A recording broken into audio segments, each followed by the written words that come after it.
Puji Tuhan, Shalom Ibu Bapak semuanya. Bagaimana kabarnya hari ini?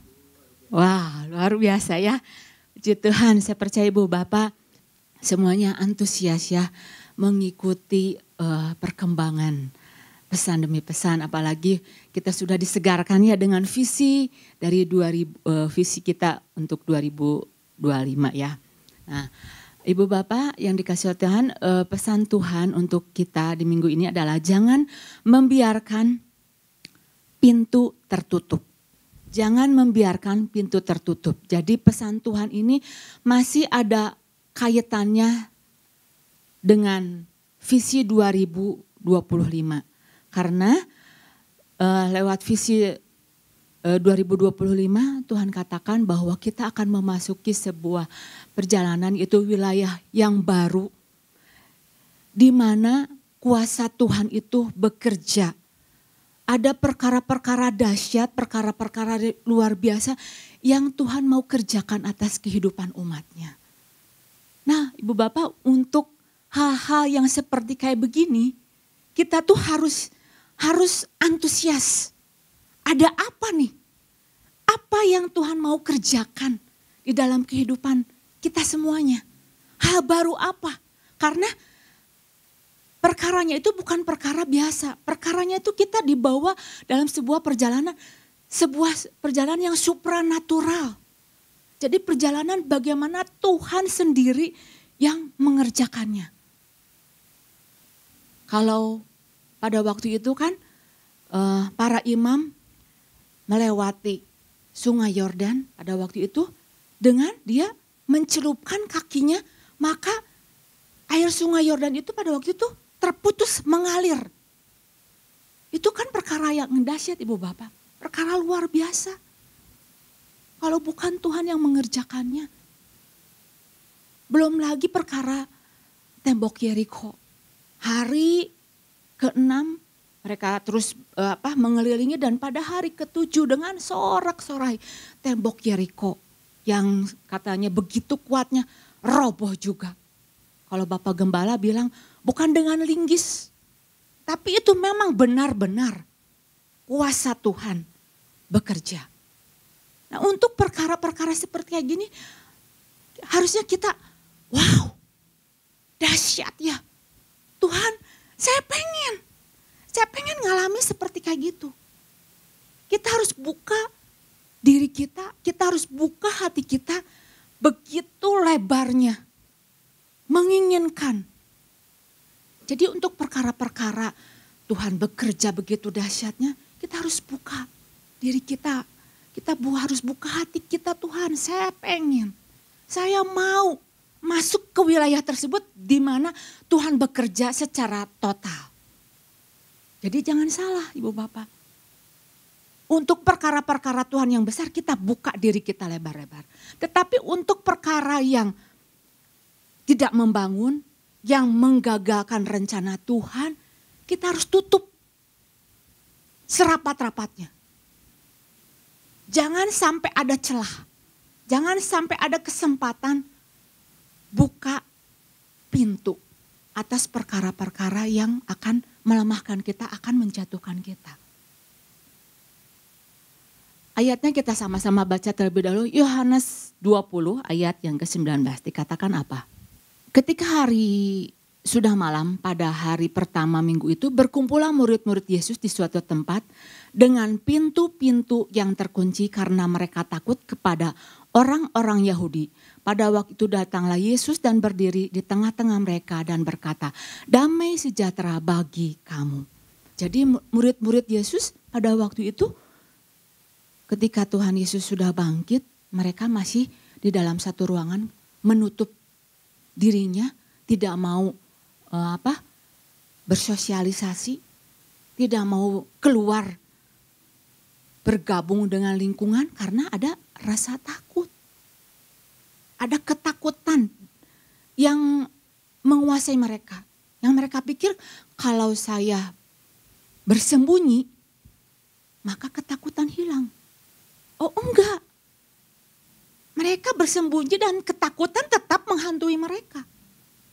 Tetap mereka berdebar-debar, mereka takut. Ketakutan tidak bisa diatasi dengan bersembunyi. Tetapi ada satu hal yang luar biasa Ibu Bapak. Rahab. Rahab pada waktu itu sama-sama mengalami ada sebuah kegentaran. Tetapi yang Rahab lakukan adalah dia mau buka pintu untuk dua pengintai masuk ke dalam rumahnya. Sama-sama. Yang satu takut kepada orang-orang Yahudi yang mau mengancam dia. Rahab juga ada sebuah kegentaran. Kalau dia buka pintunya, resikonya besar. Sama-sama mereka ada sebuah kegentaran, ada sebuah ketakutan.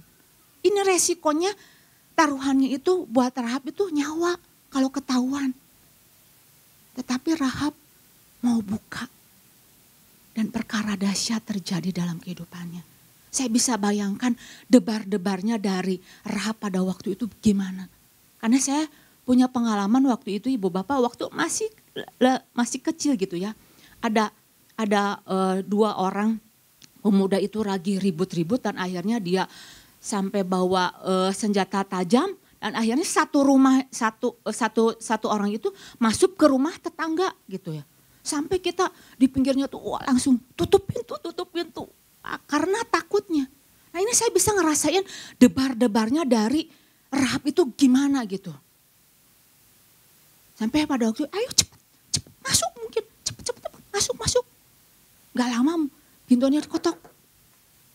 Rahab kamu masukin ya. Cepet masuk sembunyi naik ke soto rumah. Saya mau nanti ditimbunin sama rami-rami. Nah ini sebuah tindakan yang sama-sama mereka sedang dilingkupi oleh ketakutan tetapi ada dua tindakan yang berbeda. Yang satu menutup pintunya tetapi Rahab buka. Dan perkara dahsyat terjadi dalam kehidupan Rahab. Seluruh perjalanan kehidupannya berubah. Dari seorang yang dikatakan dia seorang pelacur yang dipandang hina. Tetapi karena tindakannya, dia berubah segenap kehidupannya, seluruh kehidupannya. Jadi artinya apa Ibu Bapak? Apapun, kondisi apapun mungkin seburuk apapun latar belakang kita, sebobrok apapun keberadaan kita. Kalau kita mau buka pintu hati kita, mau buka diri kita akan pekerjaan Tuhan yang luar biasa. Tuhan bisa pakai orang tersebut. Dahsyat. Rahab, kenapa dia berani? Begitu berani mengambil resiko Ibu Bapak. Padahal dia terancam. Karena apa? Karena ada satu hal. Dia melihat secara visi. Dia punya kemampuan untuk tahu apa yang menjadi visi Tuhan. Melihat secara visi itu jadi melihat sampai tahu apa yang menjadi maksud dan tujuan Tuhan. Dia menghidupi visi dari Tuhan. Nanti sama-sama kita belajar ya bagaimana Rahab sampai dia bisa menghidupi visi Tuhan. Sehingga dia bisa melakukan perkara-perkara yang dahsyat dan luar biasa. Nah poin ini satu yang saya mau membagikan bagaimana yang harus kita pahami saat kita tahu dan kita mau mengalami perkara-perkara yang dahsyat yang luar biasa. Nah, poin yang pertama satu hal saja yang saya mau bagikan adalah selalu menghidupi visi Tuhan. Selalu menghidupi visi Tuhan. Yohanes 20 ayat yang ke-21. Maka kata Yesus sekali lagi, damai sejahtera bagi kamu. Sama seperti Bapa mengutus aku, demikian juga sekarang aku mengutus kamu. Jadi visi itu harus dihidupi. Visi harus dirawat. Visi itu harus disirami. Tanpa visi itu dihidupi, maka visi akan melemah. Dan lama-lama akan mati. Kita bisa ambil contoh ya Ibu Bapak dari murid-murid Yesus pada waktu itu. Mereka bersembunyi. Mereka tidak mau bersosialisasi. Karena apa? Karena mereka sudah enggak menghidupi lagi visi dari Tuhan. Sudah melemah visinya. Sampai akhirnya mereka tidak melakukan apa-apa, tidak bergerak. Mereka hanya bersembunyi. Hanya mengurung dalam sebuah ruangan. Itu tandanya dia visinya itu sudah redup, sudah melemah. Ibu Bapak bisa mungkin tahu gitu ya bagaimana ada orang yang mengurung diri. Ngurung diri, gak mau keluar rumah, gak mau bersosialisasi, gak mau campur bergaul dengan lingkungan. Mungkin kita tahu. Kita pernah tahu, oh ini orangnya mengurung di rumah. Kita harus curiga. Ini ada apa? Dengan mengurungnya seseorang, itu tanda bahwa ada konflik di dalam dirinya. Entah itu mungkin sakit hati, entah itu mungkin kepahitan, entah itu mungkin kekecewaan. Seorang anak bisa mengurung dirinya, gak mau bergaul. Dan ini harus diselesaikan, harus diwaspadai dengan yang namanya mengurung diri. Jangan dibiarkan. Ngurung diri, menutup diri itu harus diwaspadai. Dan pada waktu itu ketika Tuhan Yesus tahu bahwa murid-murid mengurung diri, yang Yesus lakukan apa? Dia menyelesaikan. Dia memberikan jalan kepada dia dengan datang menampakkan diri. Yesus datang untuk menyelesaikan masalah ketakutan yang menguasai mereka. Sekaligus Ibu Bapak menghidupkan visi mereka yang sudah melemah. Dahsyat kehadiran Tuhan Ibu Bapak. Nah, kita harus menyadari Ibu Bapak, kalau kita sebagai anak-anak Tuhan itu tidak dipanggil untuk mengurung diri, untuk menutup diri, untuk bersembunyi, enggak. Kita dipanggil oleh Tuhan itu untuk kita udah dipanggil, kita udah dipilih, kita udah diajar, kita udah diperlengkapi. Itu bukan untuk bersembunyi, enggak.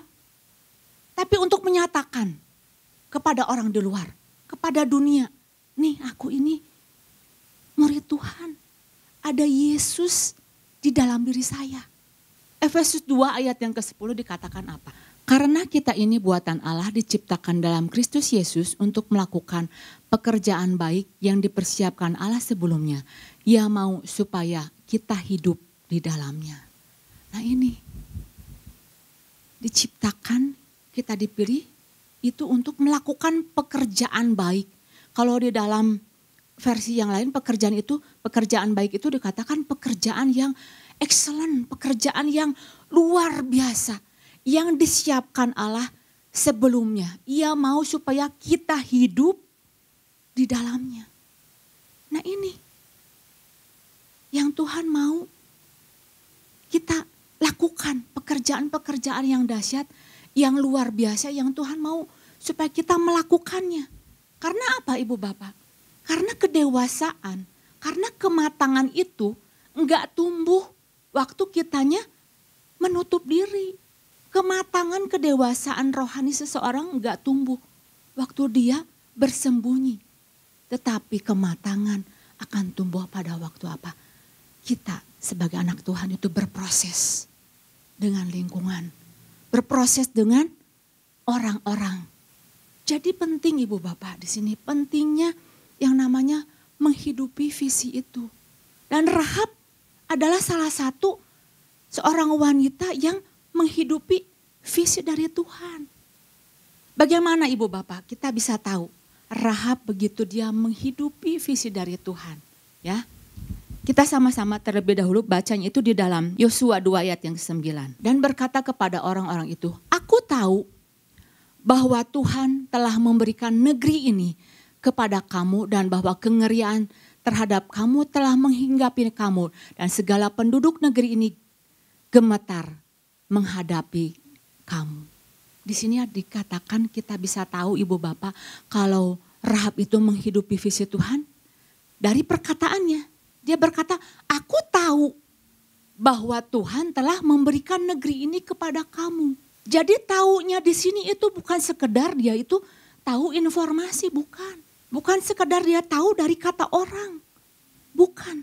Tetapi dari sebuah dia pengenalan akan Tuhan. Kalau di dalam bahasa aslinya itu dikatakan, aku yadati. Aku punya pengenalan yang dari yang sekedar tahu sampai pada sebuah perjalanan yang sangat intim sekali. Seperti dua orang kekasih masuk di dalam sebuah pernikahan. Jadi ini yang Rahab punya. Dia punya sebuah pengenalan yang begitu dalam. Ada sebuah kedalaman dari Rahab. Mungkin kita nggak nyangka ya Ibu Bapak, perempuan yang dikatakan seorang pelacur tapi wow, dia punya kedalaman di dalam pengenalannya. Dahsyat bahwa Tuhan telah memberikan negeri ini. Dia punya pengetahuan ilahi. Dia tahu, dia sadar. Dia tahu, dia punya pengetahuan ilahi. Dari mana? Ibu Bapak, kita bisa tahu. Kita bisa punya pemahaman yang benar, kita bisa punya pengetahuan yang benar tentang kehebatan Tuhan, pengetahuan-pengetahuan yang ilahi. Dari mana Ibu Bapak? Pada saat apa? Pada saat kita baca firman Tuhan. Pada saat kita tahu, oh ini perbuatan Tuhan begitu dahsyat. Jadi kita penting Ibu Bapak untuk baca firman Tuhan. Luangkan waktu secara khusus. Ada sebuah keintiman. Karena pada waktu kita baca, iman itu bisa timbul, muncul. Beberapa orang kita dengar kesaksian, waktu baca firman, firman dibukakan.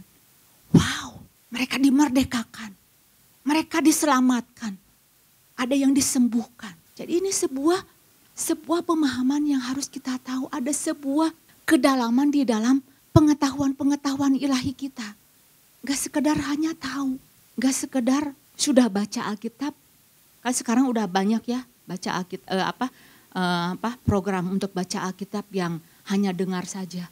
Kalau saya tidak menyarankan Ibu Bapak, yang masih matanya bisa melihat, yang masih sehat, yang muda-muda, pakai, baca itu langsung dari Alkitab.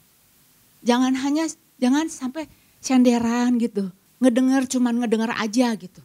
Oh enggak Ibu Bapak, itu akan lain sekali. Kalau yang membaca kemudian ngomongin itu 2 kali lebih nyerapnya. Sambil baca ngomong, oh pelan, itu diresap. Berusaha dia untuk memahami. Beda, lain hal Ibu Bapak kalau mungkin hanya orang-orang tertentu yang punya masalah di dalam membaca Alkitab bisa dilakukan. Seperti hanya audio gitu ya. Tapi selama kita masih punya kemampuan, ayo baca firman secara langsung. Nah ini bagaimana Rahab menghidupi firman karena dia tahu, dia yadati, dia punya pengetahuan ilahi. Sehingga ketika pengintai itu pada waktu itu dia datang, dia katakan bahwa Tuhan sudah menyerahkan Yeriko ini ke dalam tanganmu.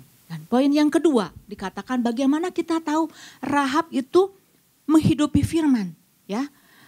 Pada waktu dia ayat yang selanjutnya, pada waktu dia mendengar Ibu Bapak. Pada waktu dia mendengar, Yosua 2 ayat yang 10 dikatakan bahwa sebab kami mendengar bahwa Tuhan telah mengeringkan air laut Teberau di depan kamu. Kami mendengar, dalam bahasa aslinya itu sama. Jadi memahami dengan telinga. Memahami dengan telinga. Mendengar dengan penuh perhatian, mendengar sambil mengimani.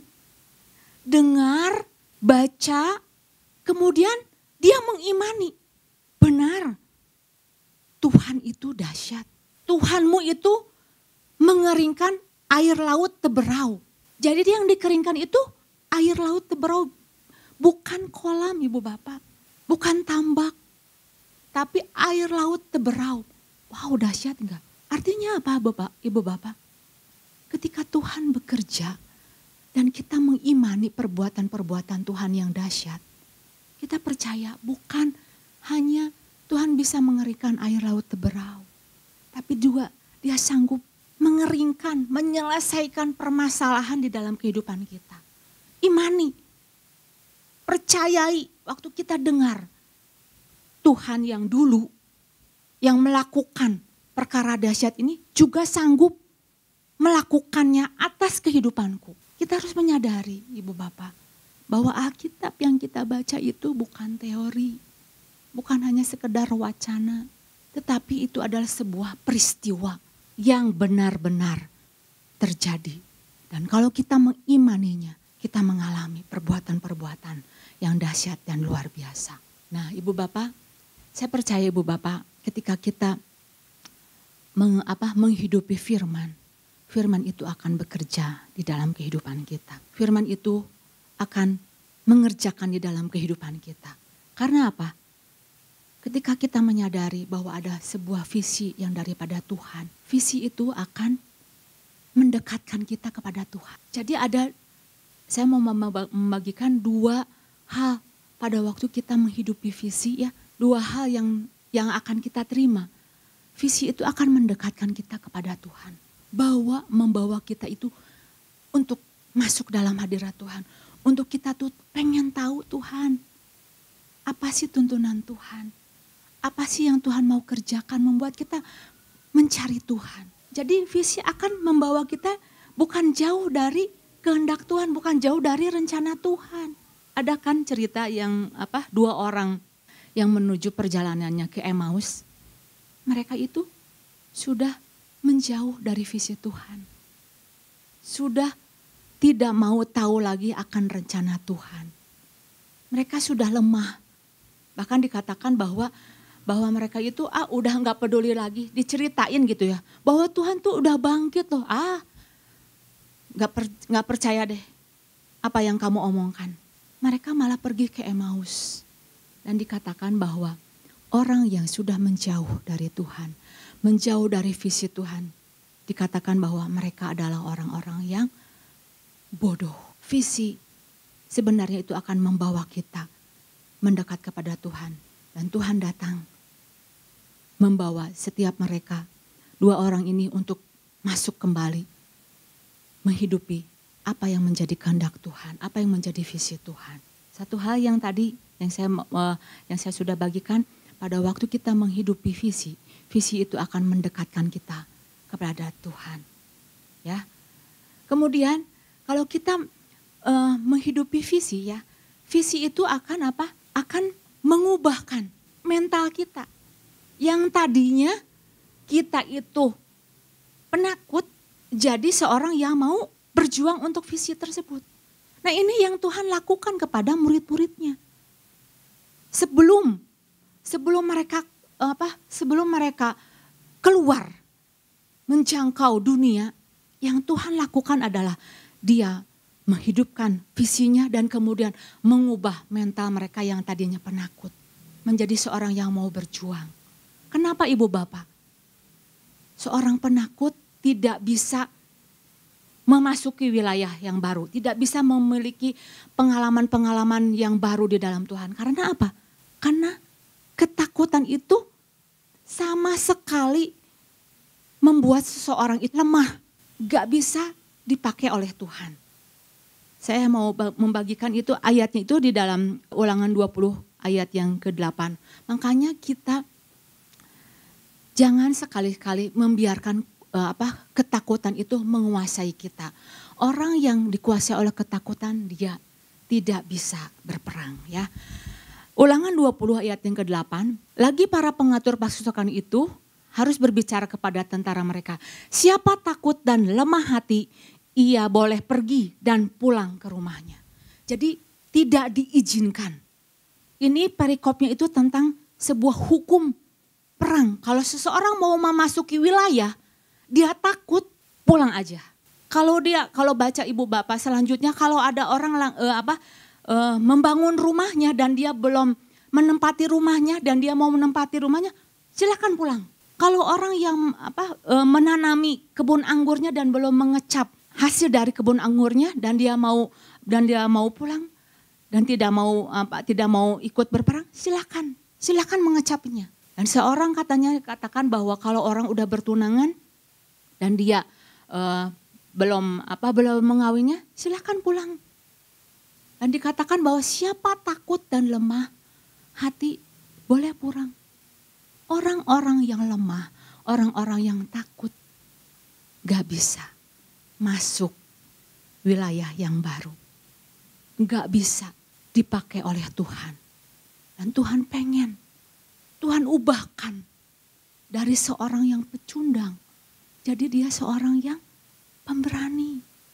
Seorang yang mau berjuang ibu bapak. Karena ketakutan itu pasti akan melemahkan. Kita tahu ibu bapak, di dunia kedokteran aja kalau orang yang takut itu dampaknya itu gak bisa berbuat apa-apa. Waktu seseorang takut ya ibu bapak, itu otak itu udah memerintahkan ke tubuhnya itu, sehingga akhirnya sel-sel tubuhnya, jantungnya udah mulai berdebar-debar gitu ya. Tensinya udah naik, hormon stres udah mulai aktif gitu ya. Akhirnya apa? Imunnya lemah. Bagaimana mau bisa perang? Bagaimana mau bisa merebut wilayah? Mau mengambil wilayah? Jadi kita harus menyadari ibu bapak. Dalam hal ini, hidupi firman. Datang pada Tuhan. Kalau kita menyadari Tuhan, ada sebuah ketakutan dalam diri saya. Minta supaya Tuhan mengambil dan menggantikannya dengan roh yang menguasai kehidupan kita. Jadi jangan sampai ibu bapak, kalau kita mau punya pengalaman-pengalaman yang baru bersama-sama dengan Tuhan, jangan sampai didapati lagi ibu bapak. Anak-anak Tuhan kalau misalkan lagi kunjungan nih pada yang sakit gitu ya. Jangan lagi takut untuk tumpangin tangan. Karena kuasa Tuhan itu sudah menyertai kita. Jangan takut untuk kita ngedoain. Jangan didapati lagi. Aneh kok ya. Sok maneh lu berdoa. Kamu aja. Oh enggak ibu bapak. Kita sudah diperlengkapi. Kalau kita menghidupi visi Tuhan dan kita menyadari bahwa perbuatan Tuhan itu luar biasa dan itu ingin supaya Tuhan mengerjakannya di dalam kehidupan kita. Mari ibu bapak sadari perkara ini. Datang pada Tuhan. Tuhan, aku mau visi yang kau berikan itu hidup terus. Bukan hanya minggu-minggu ini, terus harus dihidupi, harus disegarkan terus. Sampai apa? Sampai semua apa yang Tuhan janjikan itu boleh tergenapi di dalam kehidupan kita. Jadi satu poin ini yang saya mau membagikannya, ketika kita mau mengalami, melakukan perbuatan-perbuatan Tuhan yang luar biasa, selalu menghidupi visi Tuhan, mantapkan di dalam diri kita bahwa ada sebuah perbuatan Tuhan yang mau supaya kita lakukan di dalam kehidupan kita. Demikian firman Tuhan, Tuhan Yesus memberkati.